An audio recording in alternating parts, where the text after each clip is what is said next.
The Pi 500 is hot off the press. For those of you who aren't familiar with the Pi 100 series, it's a Raspberry Pi built into a keyboard. I see it as sort of a competitor to the idea of a laptop. You throw it in your backpack, haul it around and do, move it around your house, whatever you need to do, then you whip it out, plug it into a monitor and start working. It's a full computer inside a keyboard. This is the Pi 500 Plus though, the premium version of the Pi 500, which came out at the end of last year. And it has a few nice features like a slight hardware revision, an NVMe SSD, and a mechanical keyboard. Welcome back to Core Electronics. Today we are doing a teardown of the Pi 500 so we can see what makes it tick.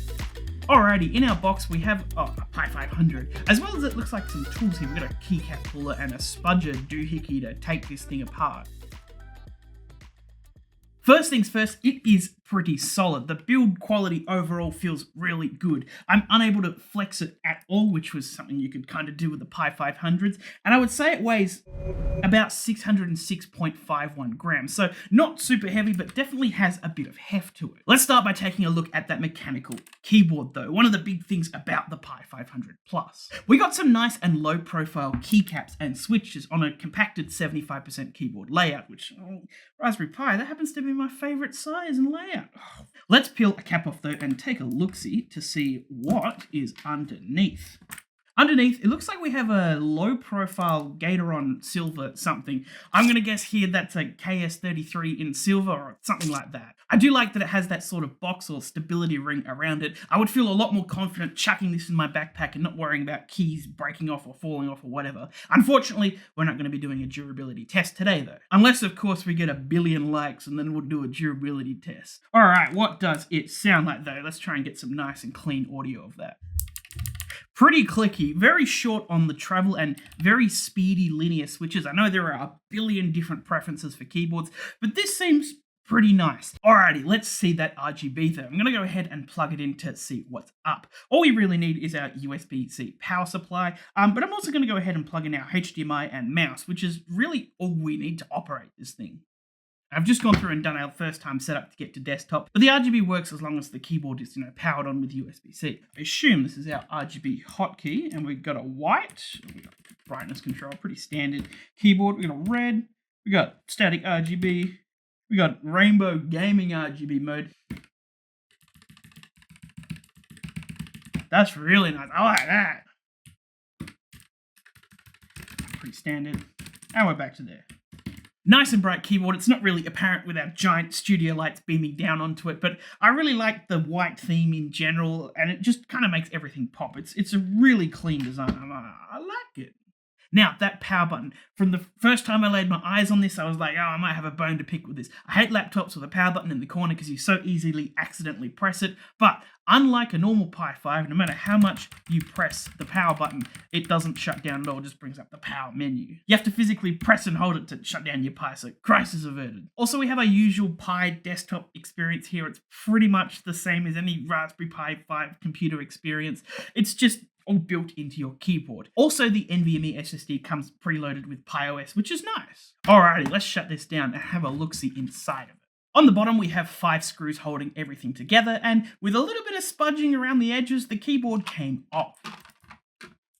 Very generously long ribbon cable holding that on. I've done a lot of laptop repairs, and usually they're so short, they're just so finicky. Thank you, Raspberry Pi, for making this so easy. Just gonna pull that up. And there is our keyboard, and there is our bottom. On the bottom of our keyboard, pretty standard, there's not really much going on. The switches are soldered on, so you could probably very easily swap out the caps for whatever you want, but you're going to have to, resolder everything if you're not swap out your switches, but you can't ask for the world here. We can, however, see a little RP2 chip here. I'm going to assume that's a 2040. This is the same chip on their Pico microcontroller series, and it looks like they're using it here to handle all the keyboard I/O. Pretty flexible on that. It's definitely the lower section that's giving its rigidity. More importantly, though, we have our lower section with this giant aluminium heatsink here. I'm going to assume that's a heatsink. Let's peel it off and see what's underneath. Thermal pads on the other side. I'm going to say that's definitely a heatsink. This is massive for a Raspberry Pi when you think about it. It feels like it weighs about 71.68 grams, maybe give or take a little bit. Editor, can you please cut to the thermal tests? I'll probably do later today to see, is this cooling? How well is it cooling? Hey there, Jared from the future again. Keyboard is back together and I've gone ahead and installed Strasberry, and I went and run a synthetic benchmark that basically runs the CPU at 100%, and it did it for 30 minutes. And if we take a look at the graph, the editor, can you put the graph here? Thank you very much. It looks like the giant passive cooler is more than enough. From our previous Pi 5 testing, we found that you get thermal throttling at about 80 degrees, and under a synthetic workload, we didn't even get close to that on this thing. So I would say maybe even with an overclock, you would probably be hard pressed to overheat this thing in regular day-to-day usage. It was also a little bit warm on the bottom, but everywhere else was pretty cool.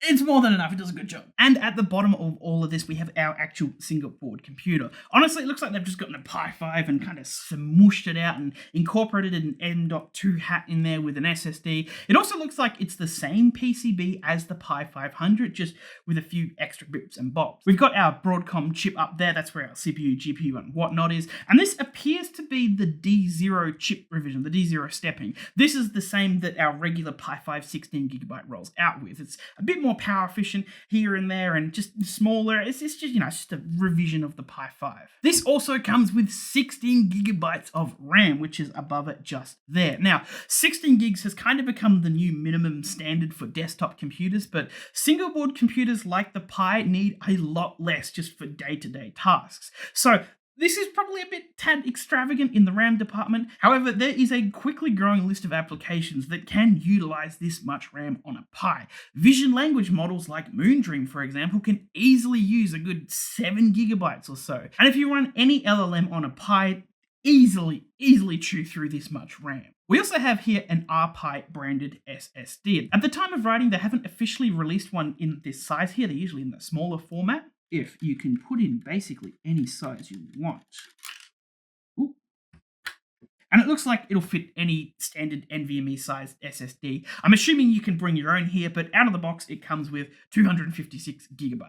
And just looking around, it looks like we have all of the usual suspects on a Pi 5 board. We've got our power management circuitry, a debug probe, RTC battery connector if you want to connect that, and the RP1 I/O chip. And this is what controls all of our I/O, which looks like we have all of our standard ports on a Pi 5 minus a USB. We also have a nice little cover for our 40 GPIO pins that you can go ahead and plug all your hardware and whatnot into.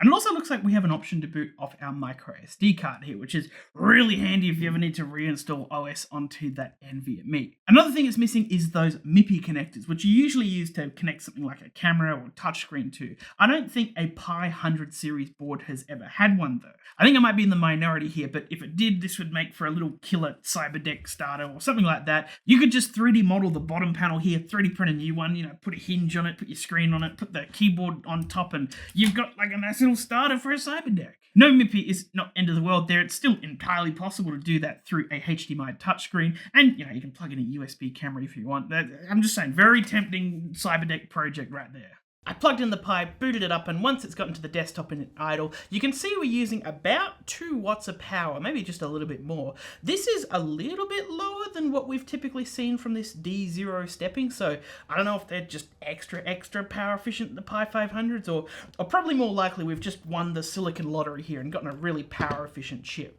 When we turn on that keyboard though, you can clearly see it jump up. Like, that is using nearly 7 watts with the full white brightness scheme, and more or less depending on what colors you're using. It is quite funny that we have like a computer idling at 2 watts and then we just turn on the keyboard and it jumps up, 2.5-fold power usage. It's ridiculous.